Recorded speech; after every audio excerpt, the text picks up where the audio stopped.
Mesdames et messieurs, chers téléspectateurs, bonsoir. Très heureux de vous retrouver pour cette nouvelle édition. Voici les titres de ce mardi. Le président burundais Evariste Ndayishimiye a participé à Washington au National Prayer Breakfast en date du 5 au 6 février 2025, auquel il était convié. Lors de son séjour, il a également mené des entretiens axés sur le développement du Burundi. Les déchets jetés au dépotoir de la zone Buterere ne cessent d'augmenter, ce qui rend difficile le déchargement pour les camions de transport des ordures. En plus, pendant la saison pluvieuse, cette route menant au dépotoir devient de plus en plus impraticable. Voilà pour les titres, les détails, c'est dans quelques instants.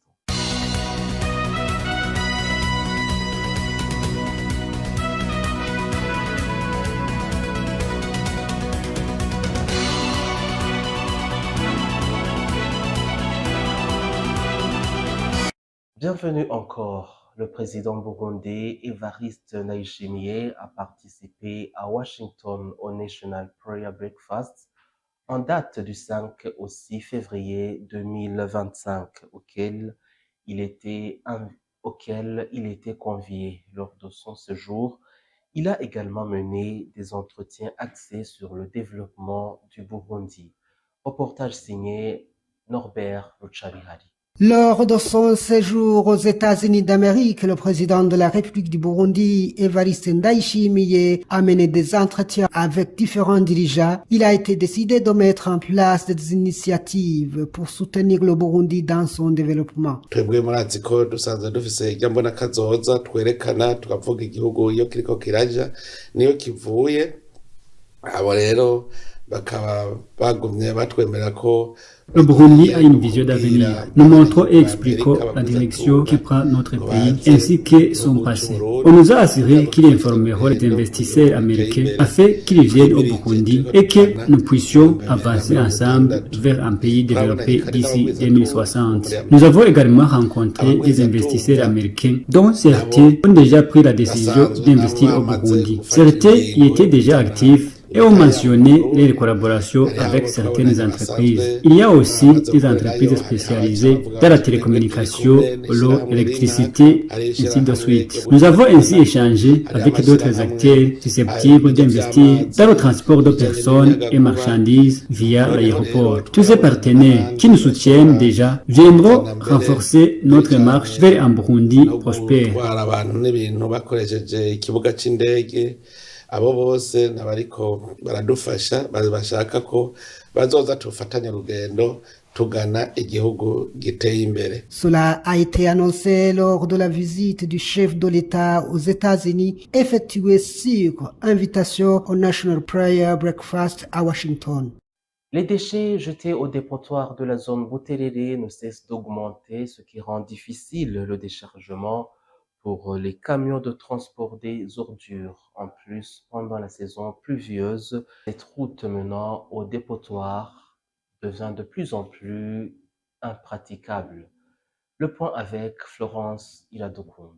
Le mauvais état de la route, les dépotoirs d'immondices qui s'augmentent dans le lieu de rassemblement des déchets sont parmi les causes de l'augmentation de ces immondices dans les ménages. Les camions qui transportent ces dépotoirs d'immondices ne parviennent pas à arriver au lieu de déchargement de ces déchets car la route est barrée par ces dépotoirs d'immondices. Et cela constitue un travail fatigant aux agents qui déchargent ces dépotoirs car ils empruntent un long trajet en les portant à leur tête. Ces agents demandent d'être approvisionnés d'eau potable car quand ils finissent leur travail en se lavant, ils utilisent des eaux souillées se trouvant aux environs. Ils ajoutent qu'il faut aménager le lieu de rassemblement de ces dépotoirs pour que les camions arrivent à ce lieu afin qu'ils n'empruntent pas le long trajet en transportant ces dépotoirs. De plus, les conducteurs de ces camions demandent que la route qui mène à cet endroit soit réhabilitée parce que c'est difficile pour eux à arriver à ce lieu de rassemblement de ces dépotoirs d'immondices dans la saison pluvieuse. Notons que ces camions ont commencé à être à la file d'attente de déchargement des dépotoirs d'immondices depuis le mois d'octobre de l'année passée. Je vous propose à présent à suivre l'actualité internationale. Dans la nuit du dimanche au lundi, les forces armées russes ont attaqué le territoire ukrainien avec 83 drones.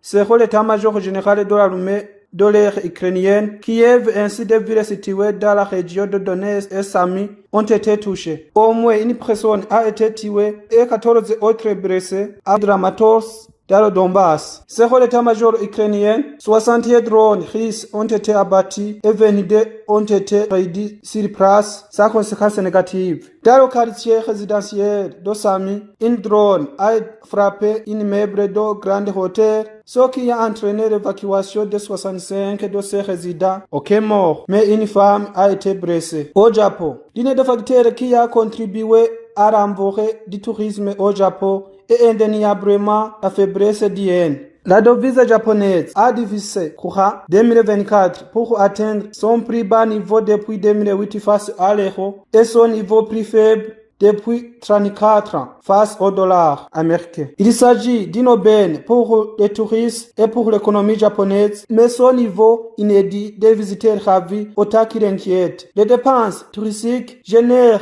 des revenus directs pour les entreprises locales, sont créateurs d'emplois et contribuent au développement des régions rurales mais développées. Mais cet offre qualifié de tourisme pose de sérieux défis aux locaux. Hausse généralisée des prix, saturation des hôtels, difficulté à se déplacer. Notons que près de 37 millions de touristes ont visité l'année dernière le Japon. C'est un nouveau record bâti selon l'organisation japonaise du tourisme, loin devant le précédent record établi en 2019 et comptait près de 32 millions de visiteurs étrangers au pays du sommeil élevant. Il s'agit d'une aubaine pour les touristes et pour l'économie japonaise. Voilà, c'est la fin de ce journal. Merci de nous avoir suivis. Très bonne suite des programmes sur votre chaîne BTV.